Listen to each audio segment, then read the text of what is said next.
Hi, it's Mal and Stu from Queer Sports Melbourne here, talking to you about the wonderful events that happened here in Melbourne early this year, and that was the Melbourne first Asia Pacific Outgames. Yes, and we were a part of those games in organising and competitive capacity. We're here today in Melbourne, and we'd like to talk to you about what happened during the games, who won the medals, what exciting events happened in Melbourne, and also what legacy outcomes arose from the games. Yes, that's right, and Queer Sports Alliance Melbourne is the umbrella group of all the queer sport and recreation teams here in Melbourne, and we encourage people's participation in sport and recreation. It's a way they can meet people, and it's a way of sharing ideas. So how many participants actually competed or spectated during the games, Malcolm? Stuart, there was about 1,500 all up, which included participants themselves, it included people in the conference, and it also included volunteers and also their families and friends. So sport, human rights and community culture. Yeah, and Midsummer was the cultural partner there, and the Rainbow Conversation Conference was the successful conference held at the Melbourne Town Hall, start off at the games. Now, what were the sporting events? There were 12 sporting events. There was badminton, hockey, lawn bowls, rowing, running, swimming, squash, tennis, 10-pin bowling, volleyball and water polo. It's almost like you're the sports director of these events. I was, Stuart. Yes, that's right. How many people did they attract from all over the Asia Pacific region? There was about 1,500 people participating in the first Asia Pacific Outgames. Over 1,000 registered participants. There were volunteers, about 200 or 300, plus family, friends, and they came to Melbourne and they played with their neighbours, Stuart. They certainly did, from what I saw. Now, the main venue, Stuart, of course, was the MSAC, and the main event there was swimming, held in the outdoor pool, which was used for the Commonwealth Games and World Championships. And the Glamourhead Sharks, being the host club, put on a fantastic swim meet. And clubs from Sydney, such as the Wet Ones, from Brisbane, the Aqualicious team, came here. Where do they come up with these names? Oh, they're gay. They come up with wonderful names. We do workshop well, I'd have to say. Yeah, I know, and we have glamorous outfits too. That's why everyone does the swim, because they want to look at all the fit young men and women there. Now, there was also some very competitive swimming there. 7 national records were broken. That's incredible. Yeah. So these gays and lesbians are not just out there for a bit of fun, they're actually out there to compete in sport and do well. That's right. We were just about to watch the Glamourheads do some starts in practice for the competition at the first Asia Pacific Outgames, and the coach, Anna, is telling them how she wants them to start. So there'll be a flurry of activity shortly on blocks.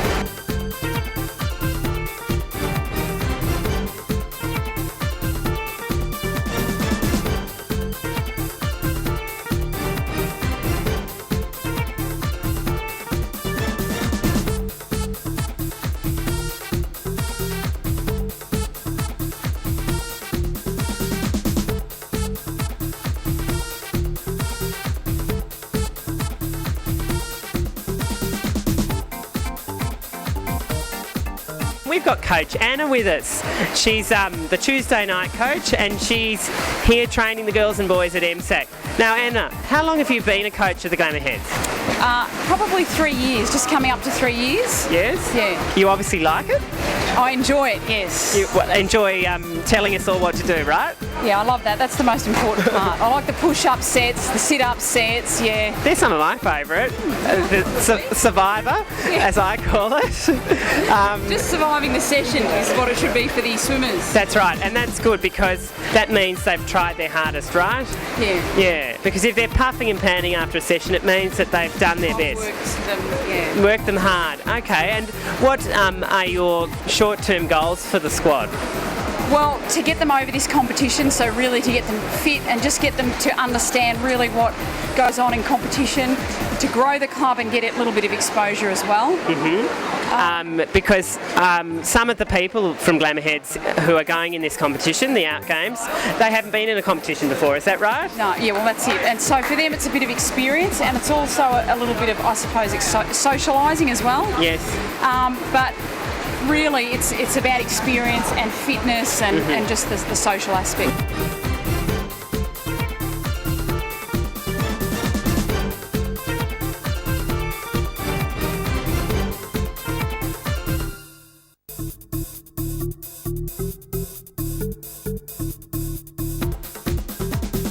And what strokes do you like? Probably butterfly is my favourite stroke. Yes. And then backstroke and freestyle. No breaststroke. Breaststroke. Yeah, I do medley, but I have to practice my breaststroke a bit more. Yeah. And do you find it's a good club to be in where the girls and the guys get together and swim together and socialise together? Yeah, it's fantastic, I think. Yeah, like I think everyone gets on really well. We all sort of comment that it's such a fantastic group of people. You know, I've never been in a club that has such good friends, you know, so there's no factions, no fighting, no bitching. Christian, how long have you been at Glamourhead? Oh, over 7 years now. And what keeps you coming back all this time? I think that I like keeping fit, and with the Glamourheads you'll certainly do that. Yes. The coaches train you hard, don't they? They certainly do. We're in the water a lot and there's a constant improvement in the coaching and in what we're learning, and we're all getting better. Fantastic. Now Archie, how long have you been at Glamourhead? Since last winter actually. Yes, and why did you join up? For health reasons? Yes, to keep you fitter? Yeah, asthma and asthma. lung capacity. Okay, and so you're now trying to increase that lung capacity? Exactly. And do you feel better now for a year? Thanks to Anne and Russell and Dane, my coaches. Yes. Oh, that's terrific. And what's your inspiration when you swim? I love the pain. You love the pain. Do you love the pain? No. Yeah. I like the feeling of the water when I'm swimming well.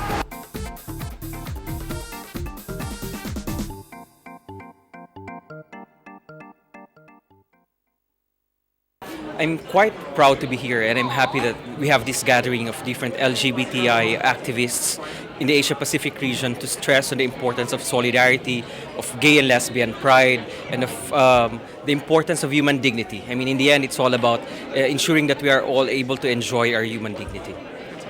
I think it's really exciting that Victoria and Melbourne are hosting the Outgames. It's a really great opportunity for Melbourne to be able to highlight what a great city that Melbourne is, and it's a safe city, and that we're really at the forefront of challenging human rights for LGBTI people here in Melbourne. Well, for those of us who are into intellectual sports, it's just really important, and emotional, passionate sports, it's important to actually get a whole range of human rights perspectives on some very important issues from around the world, and to meet lots of people doing great stuff in other countries, so that inspires us to keep doing our work here. I just think it's a fabulous mix of all ages, all sizes, all shapes, and the conference itself, the range of groups and workshops that are around, you want to be going to everyone, not just the ones that are on, too many on at the same time. If only we had a TARDIS. Do you have a hard time getting support in Vienna? Yes, couple 5-6 years ago were very hard but very open now, so I can go, I can do whatever I like in Vienna.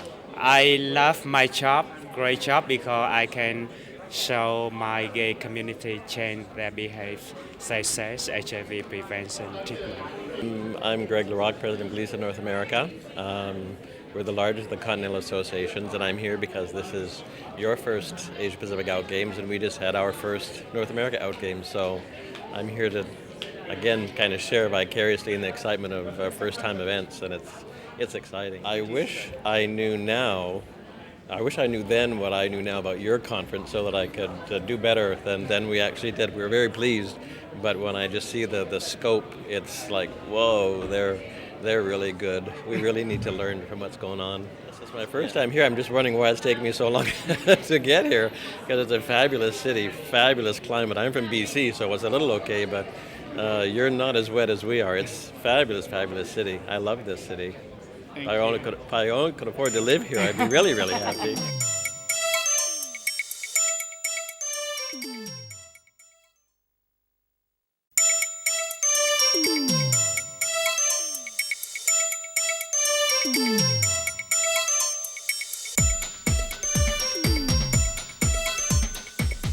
And dance sport was also another international sport, which was held at the Melbourne Town Hall, one of the marquee events of the Games, and lots of dancers came from around the nation and the region, including New Zealand. Those outfits, I must say, I saw the Latin and other dance finals, the tango. It was absolutely extraordinary being there. And the compares, Luke and Gillian, did a fantastic job. They did, and look, there was a lot of hip movement, especially in those boys and those girls. And dance sport is a sport where the boys and the girls compete together. So it doesn't matter what sex you are, you compete against each other, and sometimes the girls won, sometimes the boys won. And that's what's so great about dance sport. And Dance Cats, being the host club there, put on a fantastic event. The standard A grade, waltz, tango, slow foxtrot, and quick step finale.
The goal, couple number 9, Kollmorgen and Darren Atkinson from Victoria.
Here with Annie Salerni, who is Mama Cat from Dance Cat Studio. We've been here about 11 or 12 years. Yep. No one's counting. And we started out with, really, it was about a dozen women and me, and we've grown. There's a core of about 50 people now. Mm-hmm. And that's boys and girls? Boys and girls are sort of evenly spread now, whereas it started off mainly women.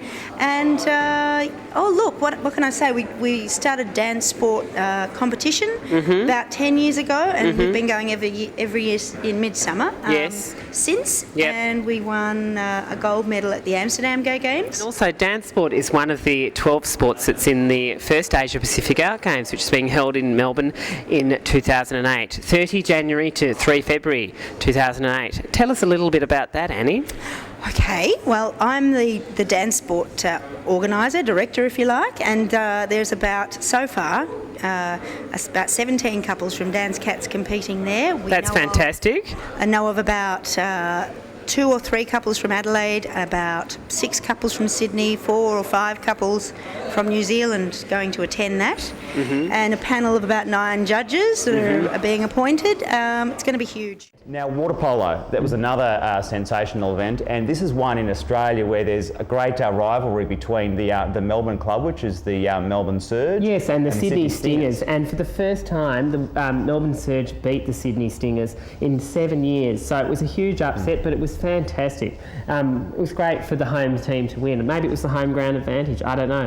But that also led us on to hockey, which also had an upset. The men from Melbourne, who had only been formed 6 months ago, Melbourne Bent Sticks, they played the Sydney Bent Sticks, who have been around for a while, and Melbourne beat Sydney.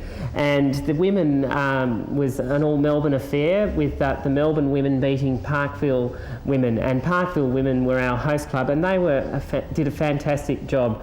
Gina, Penny, Angela and Fee, those girls did a great job. Something very exciting about the games was we actually had Melbourne Park as the tennis centre in the weekend after the Australian Open, which is the Grand Slam of the Asia Pacific. That's right, and this was the second event being played on the brand new surface there, which I forget the name of it. It's the blue one. The blue one. The blue one, that's right. And the men's and women's events were of a high calibre, and the organising committee did a wonderful job there, James, TJ and Demetra. And no one beats TJ on the court, she's a star. Well, she had to organise it, so she didn't play. But they did a wonderful job. Lucky for them. Yeah. And they were playing on Grand Slam venue such as Margaret Court Arena, Court 1, Court 2, and the show courts, amazing.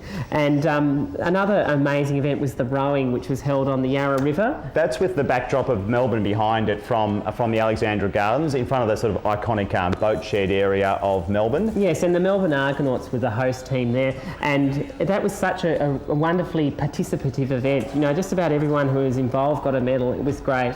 Those one-piece outfits that they wear, I must say, I reckon they should just offer them for general sale. People wearing them down the street. You'd like a Zerti. Very attractive. No. Now the running events, these were fantastic. Malcolm won't tell you this, but Malcolm finished on the podium, silver medalist in the 10K run, so that's your event, is it? Yes, and unfortunately for you, Stuart, darling, I kept you off the podium. Yeah. But I do hate him. But the front runners organised that event, and there were about 85 people, men and women, participating in 5 and 10K runs around Albert Park Lake, and it was a fantastic event. We've got a couple of dicons of Melbourne's running community here. We've got Cheryl and we've got Jane. Yes. So welcome, guys. Tell us about how you run and how you enjoy front runners. Oh, look, front runners is great. Just excuse me because I'm knackered. I've just done a lap. Understandable. And it is a warm day. Front runners is awesome. Great way to keep fit. Lovely, lovely people. And a lot of fun. Heaps of fun. And you've progressed your running from just a walk to start off with to what? I've been with front runners now for a couple of years. I started with my probably 5K top limit and did a marathon in July. Well done. Yeah, so all thanks to front runners. I would never have made it otherwise. So what is it about front runners that gets you from that level to that level? I think it's, it certainly is some commitment and determination on your own part to achieve a certain goal, but with the great support of It's the group. camaraderie, isn't it? Absolutely, and coming along every week. You know what? I think you deserve this. Oh, yay! Thank you. I'll wear it with pride. Now, also, Cheryl, Yes. you know, with your marathon there, you did at the Gold Coast. Yes. I saw you training very often around Albert Park Lake on a Sunday morning. Absolutely. And remember, I told you were my inspiration, and I did a marathon because of you earlier this year in Melbourne, and you were my inspiration. I thought, Cheryl can do it, I can do it. That is so true. And anyone can do it if they commit and they train. Absolutely. Exactly. If it's something you want to do, Yeah. if you're prepared to do training, Yeah. there's absolutely no reason you can't do it. If Yeah. I can do it, Yeah. really anyone can Yes. do it. Yes. And Jane, what's your experience? How did you get into front runners, and how do you enjoy it? Well, I was living in Dublin and I joined the front runners there. Yes. And then when I came to Melbourne, that was probably the first thing I did, other than get off the plane, is to join up with the front runners. to look them up and find them and, Yeah. and track them down. Yeah, exactly. And how long have you been here in Melbourne? I've been back in Melbourne since October, so Okay. been front runners since then. Which is a couple of months now, so Yeah. that's fantastic. Yeah. And you enjoy coming here every Saturday and being part of it. Yeah, it's really good. I mean, it's a long slog around the town sometimes, but once you get to the end, it's fine. That's right. And Cheryl must be an inspiration for you. correct? Yes, Yes. absolutely. Yes. She's my daikon. Yeah. She's all our daikon. And look, she's so glamorous. So you got one of these, is that Yeah, right? yeah, These are so- one of the official medals for the games? And that also led into the street circuit run, which was the final event of the games, just like the marathon in the Olympics. It was held before Pride March on St Kilda, on Fitzroy Street, St Kilda, and both of us were involved in that because we had to qualify for that. I remember being in that. It would just, honestly, it felt like you were running up and down Broadway in Manhattan. There was crowds lining the streets. Mile. Yeah. Very much so. And let's hope that it becomes an event. I understand there's a core group of people wanting to make that an annual event, which is a fantastic legacy outcome of these first Asia Pacific Outgames. Yes, and that leads us to other sports which will be legacy events, and that's badminton and squash and lawn bowls. Now, badminton and squash were held at MSAC, and the state associations, and we thank them for their assistance in helping us put those events on, are encouraging gay and lesbian clubs to form after the games. And lawn bowls also is the other legacy sport, which you can talk a bit about, Stuart. I can, because I did compete in the lawn bowls, and That's all despite the about fact you that you kept again. me off the podium in the run, you didn't in the lawn bowls. Because I was busy. So I very much enjoyed playing with my pairs partner, Adam Fitzgerald, and we got to silver in that event. And I think probably more importantly than that, if there can be, is that we're going to have a legacy outcome from the games. We will have a New Zealand and Australian Lawn Bowl Association, and we hope to get players together at the Albert Park VRI Club, which was the host club during the games, and thereafter at different events.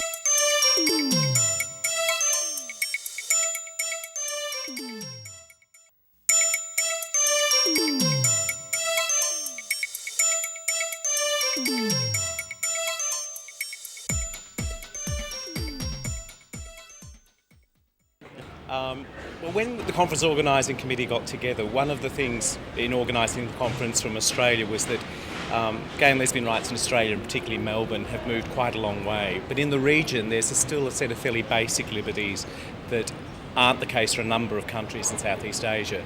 So part of the dialogue was actually to talk to other our neighbours about the sorts of issues that they are facing, some of which in some ways we faced 20 years ago, things like same-sex relationships still being illegal, people being prosecuted for being out.